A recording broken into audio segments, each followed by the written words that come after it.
Você tem uma indignação legítima com tudo que está acontecendo. Pessoal, boa tarde. Quando a Márcia me chamou para dar um pulo aqui, eu não sabia que vocês teriam essa manifestação. Falei, não, eu vou dar um pulo lá, claro que eu vou estar lá, porque a luta é uma luta que tem motivo de ser, né?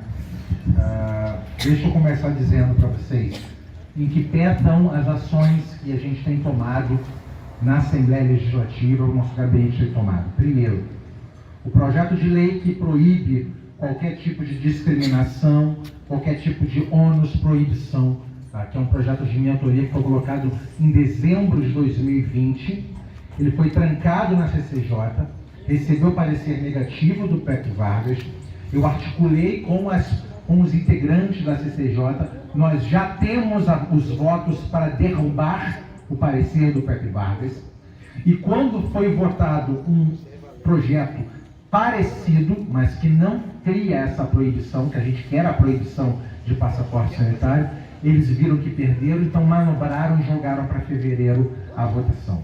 Primeiro ponto. Então eles já sabem que vão perder a votação no parecer. Uma vez derrubado, a gente coloca um novo relator para esse parecer, para ele poder seguir em mais uma comissão, pelo menos.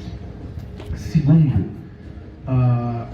quanto ao decreto de passaporte sanitário, eu, na condição de vice-presidente dos Democratas, a gente contratou e interpusemos uma ADI, tá? Uma ação direta de inconstitucionalidade, para ir contrário ao decreto do governador. Por quê? Porque existem uma série de decisões do próprio STF que falam contrário ao que foi feito aqui. O passaporte sanitário, da forma com que ele foi pensado e autorizado pelo STF, com base na Lei 13.979, que é a lei que tem as medidas de enfrentamento ao coronavírus, que nós temos criticado profundamente desde a sua edição, o STF disse, é possível criar-se uma obrigatoriedade através de medidas indiretas, mas somente através de lei. Quando Alexandre de Moraes falou que poderia haver, só poderia mediante lei, e não veio através de lei, veio através de um decreto do governador. Decreto é uma canetada, tá? Decreto, uma pessoa escreve, assina e ponto final. Isso não é a lei estrito sensu.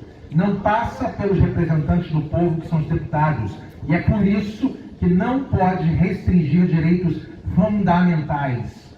Direitos fundamentais que integram a democracia brasileira, como direito de reunião, direito de ir e vir, livre manifestação do pensamento, livre manifestação da sua religião. Esses direitos que fazem parte da vida democrática não podem ser restritos, senão via lei. E não é só a Constituição que diz isso. Também os tratados internacionais de direitos humanos falam a mesma coisa. Inclusive, em 2020, houve uma ação também lá no Mato Grosso do Sul, em que um governador, não lembro se foi o governador, se foi o prefeito, tentou restringir direitos de reunião em determinado local. E isso via decreto. E os mesmos ministros do Supremo Tribunal falaram: direitos fundamentais que integram a vida democrática não podem ser restritos via decreto, somente via lei. E esses são alguns argumentos que foram levados em consideração para que a gente tenha interposto essa ação direta de inconstitucionalidade no próprio tribunal. Tá? Bem, nós fizemos aqui, primeiro, a interposição no tribunal e nós contrapusemos alguns dispositivos da Constituição estadual. Por quê? Isso é estratégico. Tá? A Constituição estadual faz remessa à Constituição Federal, então eu precisava mostrar a contraposição à Constituição estadual para que a gente tivesse condição de discutir aqui no TJ e eles negando, e eu vou entrar com uma reclamação constitucional direto nos ministros que fizeram essas declarações.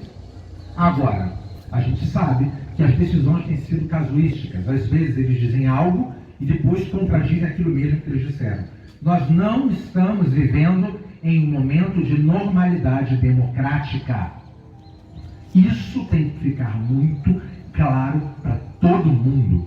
Nós não estamos vivendo um momento de normalidade democrática, com um judiciário super desenvolvido, como um câncer, efetivamente, que são aquelas células que crescem desordenadamente. Nós não vivemos um momento de normalidade democrática, porque o Poder Executivo ele foi reduzido e está atrofiado pela ação do Congresso, pela ação do Poder Judiciário. Isso é extremamente preocupante, a palavra que eu estava buscando. E essa preocupação precisa nos levar a tomar algumas atitudes. Dentre elas, não só estarmos aqui, mas como todo dia, na manicure, no cabeleireiro, no taxista, no cara do Uber, no cara da jornaleiro, nosso amigo da igreja, explicar para ele que pensar, não vou votar em ninguém. Não pode fazer isso, porque nossos inimigos querem a omissão. Eles querem que as pessoas se calem, porque eles estão dispostos a moverem o mundo inteiro para poder voltar ao poder. E uma vez que eles voltem ao poder, se foi ruim quando o PT governava, vai ser pior se ele voltar. E é por isso que a gente está brigando. Porque o risco à nossa liberdade é um risco real. E é por isso que eu tenho dedicado grande parte do meu mandato a brigar pela liberdade. Porque o risco à liberdade ele é real. E uma vez que a gente a perca, quem poderá nos defender? Diria Chapolin Colorado. Quem poderá nos defender?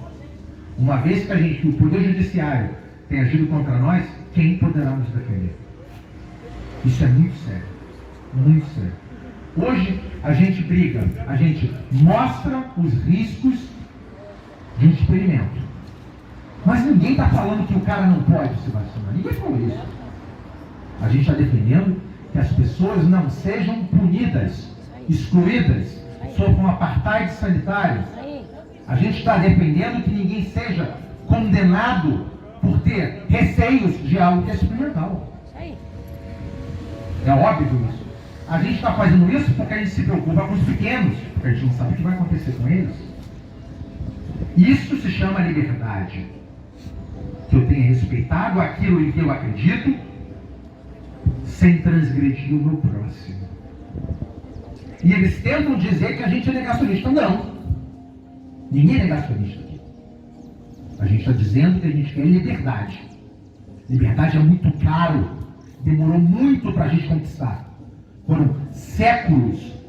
Muita gente morreu por causa de liberdade. Muita gente foi torturado por causa de liberdade. Muita gente foi expulsa do seu país por causa de liberdade. E hoje, se a gente pode estar aqui hoje gritando isso, falando, e ainda podemos falar isso, é graças à liberdade que a gente ainda tem. Mas eles querem tirar. E eu não quero que ninguém seja mandado para a rua do seu trabalho, proibido de congregar na sua igreja, proibido de frequentar um cinema, um shopping ou uma praça, porque deixou de se vacinar ou porque se vacinou, não importa. Isso não é motivo para excluir ninguém, como pretendeu Barroso até mesmo impedir que brasileiros retornassem ao país. Depois ele voltou atrás, porque ele viu o tamanho da besteira que ele havia falado. Porque ele estava efetivamente instituindo a pena de banimento, que é proibida. É isso que estava sendo instituído aqui. A situação é grave demais. E muitas vezes, a grande maioria das pessoas não consegue perceber isso. O problema é que para que a grande maioria das pessoas perceba, elas vão ter que estar trancadas, efetivamente, atrás de grades ou dentro das suas casas. E correndo o risco de tomar um tiro e você sair. Não é impossível que isso aconteça. Tá? E é por isso que vocês estão aqui, é por isso que eu vim aqui, é por isso que as pessoas têm gritado na internet, porque a gente ainda pode. E se Deus quiser, a gente vai vencer esse ano e vamos colocar mais 2 ministros ano que vem e eles vão se enfraquecer e as coisas que foram construídas ao longo de 60 anos de domínio ideológico e hegemonia da esquerda vão ser demolidas pedra por pedra, até que não reste nenhuma. Obrigado por vocês estarem aqui.